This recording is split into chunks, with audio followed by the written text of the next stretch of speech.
What do you think about the recent BRICS summit in Russia and PM Modi saying that he is ready to work for peace at this summit? Thank you for your question. First and foremost, I think that the BRICS summit failed. It was a failure. First of all, not everyone was even looking at today's composition of BRICS. We couldn't see many leaders who Russia was relying upon in BRICS itself, besides the guests.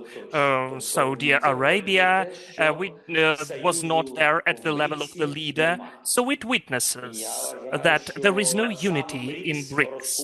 I think that BRICS itself is separated by Putin himself, by his policy of war.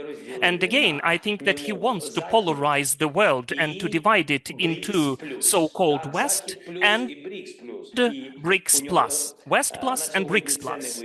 So as of today, he failed to do that because of different reasons. I think that, first of all, because everybody understands that he is a murderer, that he is a terrorist, and that today this is just a cheaper energy resource. And some of the states are using that. But even the states which understand that they can equalize their economy don't want to, in fact, spoil this process for themselves with Putin. This is what I see as of today. Also, Putin is not that consecutive, and even the proposals of Brazil and China, which were very formal. Why formal? Because they are more political emphasis, not very specific plan. But even those proposals of Brazil and China obviously couldn't be taken by Putin from the perspective of the territorial integrity. And for China, I would say it is the slap on the face. Yes, this is the slap on the face for China and Brazil. And that is why Brazil was also not present at the level of the leader from BRICS.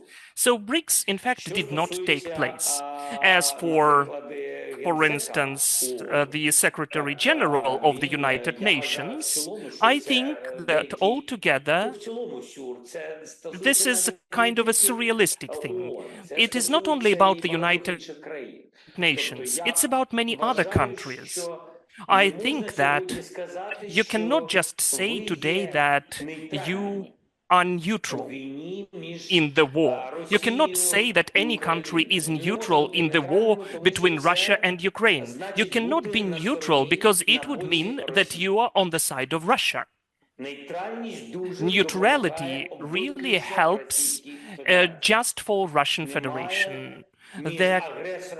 Between the aggressor and the victim, there cannot be neutrality.